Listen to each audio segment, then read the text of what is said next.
India. नमस्कार, उदय India digital में स्वागत है आपका। मैं हूं अंशुमान आनंद। 2 अप्रैल भारत नहीं पूरी दुनिया के लिए बहुत ही अहम था, क्योंकि अमेरिका के नवनिर्वाचित राष्ट्रपति डोनाल्ड ट्रंप ने मतलब भारत ही नहीं, दुनिया के कई देशों पर नए टैरिफ की घोषणा की। जैसे भारत पर 26% टैरिफ लगाया गया है और चीन पर तो 54% टैरिफ चला गया है। अब लेकिन कई मायनों में ये कहा जा रहा है कि ये आपदा में अवसर भी है, क्योंकि जो ट्रंप साहब का जो टैरिफ है वो भारत के लिए कई मायनों में मददगार भी साबित हो सकता है। लेकिन ये बड़ी अजीब पहेली है जिसको सुलझाना हम सामान्य पत्रकारों के बस में नहीं है। इसलिए हमने सोचा कि एक ऐसे प्रमुख आर्थिक विशेषज्ञ से चर्चा की जाए जो कि बहुत ही पॉलिटिकल हस्ती भी हैं और भाजपा के राष्ट्रीय प्रवक्ता भी हैं और आर्थिक मामलों के जानकार भी हैं। गोपाल अग्रवाल जी, आपका बहुत बहुत स्वागत है सर। नमस्कार। तो महोदय, कृपया ये समझाइए कि ट्रंप साहब ने 26% टैरिफ लगाया, लेकिन कहा जा रहा है कि भारत के लिए फायदेमंद होगा। ये कैसे पॉसिबल है?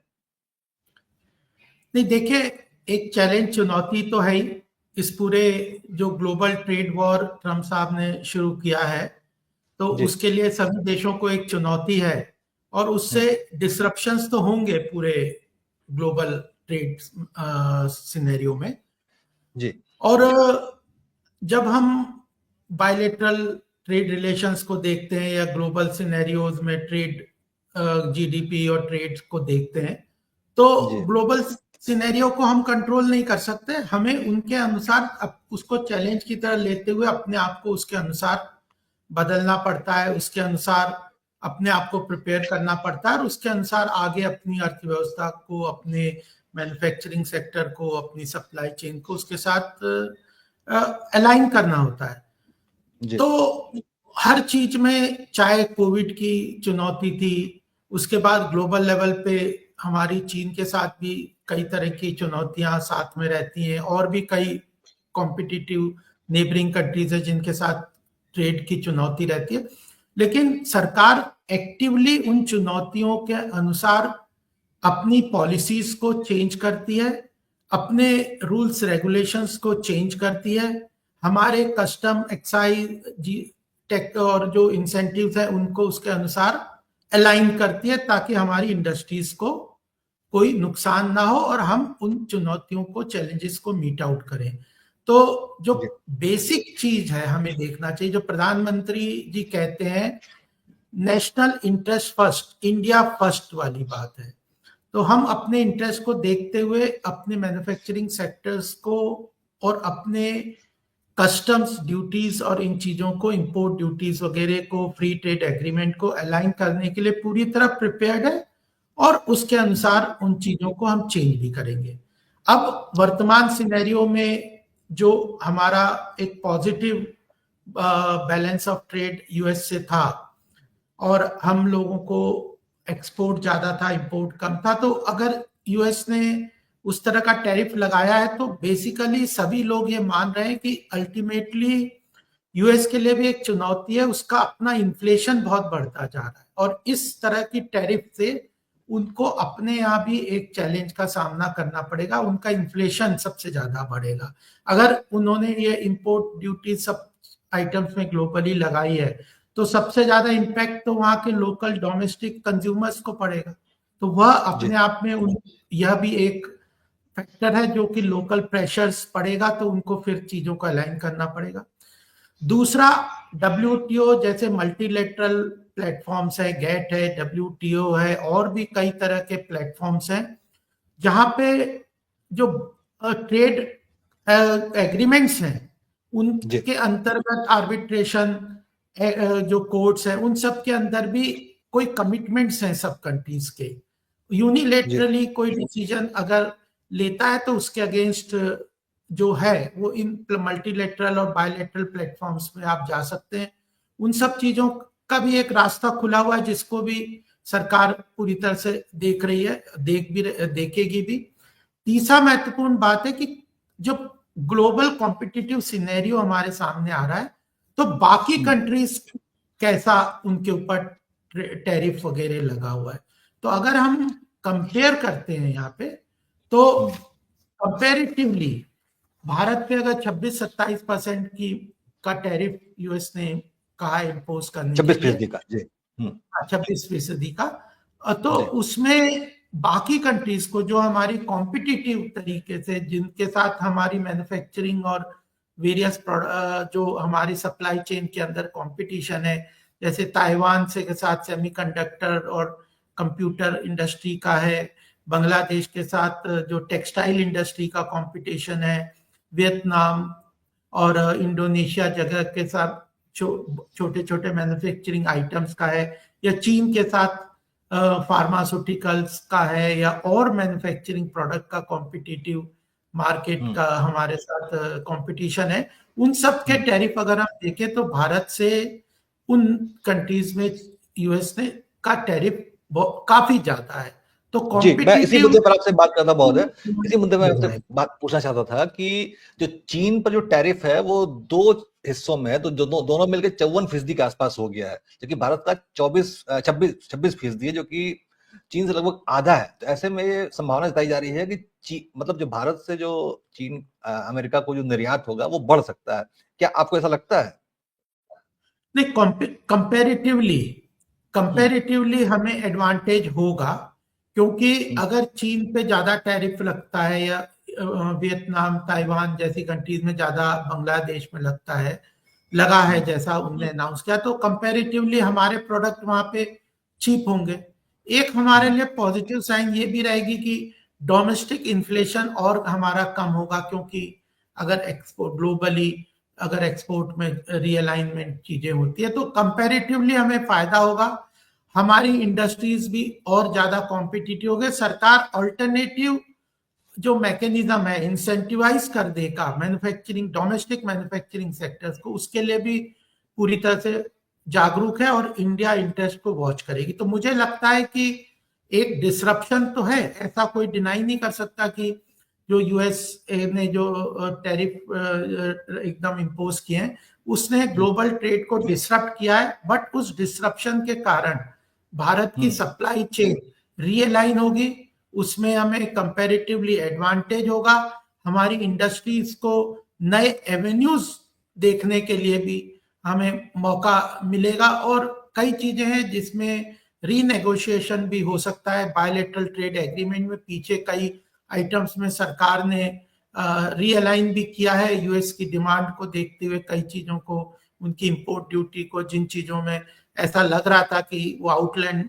आउटलायर से थे, उन लोगों में सरकार ने ड्यूटीज को अलाइन किया। तो सरकार पूरी तरह से जागरूक है, और मुझे नहीं लगता कि शॉर्ट टर्म इम्पैक्ट तो यूएस में ज्यादा पड़ेगा, लॉन्ग टर्म हमें बेनिफिट हो सकता है। लेकिन हमारी इंडस्ट्रीज को भी अब जी। इस बात के लिए तैयार रहना पड़ेगा कि ग्लोबल मार्केट्स जो हैं सिनेरियोज, वो पूरी तरह अपने कंट्रोल में नहीं होते, वहां पे चीजेस चैलेंजेस चेंज होते रहते हैं, हमें अपने आप को स्ट्रेंथन करना पड़ेगा।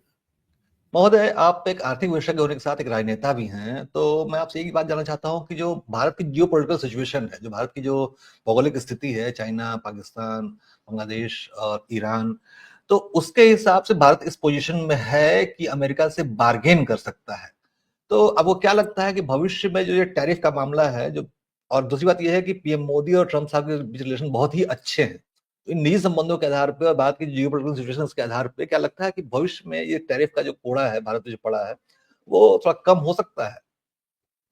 ये देखिए, पीयूष गोयल कई बार बोल रहे हैं, प्रधानमंत्री जी भी बोल रहे हैं कि अब धीरे धीरे मल्टीलेटरल प्लेटफॉर्म्स की उपयोगिता कम होती जा रही है, और बायलेटरल ट्रेड एग्रीमेंट्स बढ़ते जा रहे हैं। यानी यूएस के साथ हमारे कैसे आपस के बायलेटरल ट्रेड एग्रीमेंट्स हैं, हमारे ऑस्ट्रेलिया से हम कर रहे हैं, गल्फ कंट्रीज से कर रहे हैं, और भी कई कंट्रीज के साथ, यूरोप के साथ, यूरोपियन यूनियन के साथ बायलैटरल ट्रेड एग्रीमेंट करें, उनकी महत्वता बढ़ती जा रही है। और अल्टीमेटली बिजनेस क्या है, बार्गेन है, गिव एंड टेक है, दोनों के बेनिफिट और इंटरेस्ट में क्या फायदा होता है उसको सरकार उसके अनुसार इन चीजों को अलाइन करती है। और भारत की आज की जियोपॉलिटिकल सिचुएशन बहुत स्ट्रांग है। अगर यूएस चाइना का आपस में जो कॉन्फ्लिक्ट है उसके अंतर्गत भारत का क्वाड में आप देखिए कितना इंपॉर्टेंस बढ़ती जा रही है। तो बिल्कुल।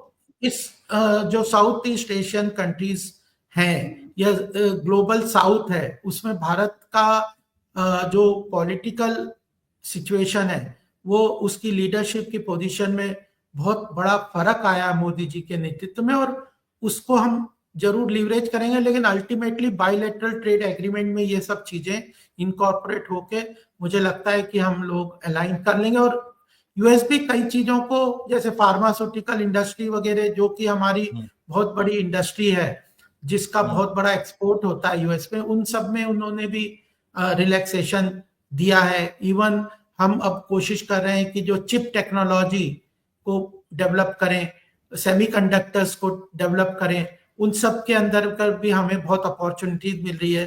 फिर artificial intelligence, blockchain technology, startup ecosystem, हमारा जो कॉम्पिटिटिव फेडरलिज्म है उसके अनुसार भी हम अपनी इंडस्ट्री को और लॉजिस्टिक लो कॉस्ट में, पावर में, लैंड अवेलेबिलिटी में उसकी कॉस्ट इंप्रूवमेंट कर रहे हैं, कॉस्टिंग उसकी बेटर हो। तो इन सब का 360 डिग्री इम्पैक्ट होगा कि एक तो हमारी इंडस्ट्री मजबूत होगी, ग्लोबल और रीजनल सप्लाई चेन रीअलाइन होंगे, कंपैरेटिव एडवांटेज हमें भारत को मिलेगा, और बायलैटरल ट्रेड एग्रीमेंट यूएस वगैरह से होंगे तो हम कई चीजें और बेटर स्ट्रेंथ के अनुसार नेगोशिएट कर पाएंगे। जी महोदय, एक प्रश्न और है कि देखिए हमने भारत की जीडीपी जो लगातार 8 से ऊपर देख रहे थे, वो पिछले साल चुनाव के समय मई का जो तिमाही थी उसमें गिर के 5.4 रह गई थी। हालांकि फिर वो सुधार आया, करेक्शन हुआ, वो 6.5 तक पहुंची है, और आईएमएफ की रिपोर्ट भी है कि 6.5 रहेगी भारत की जीडीपी।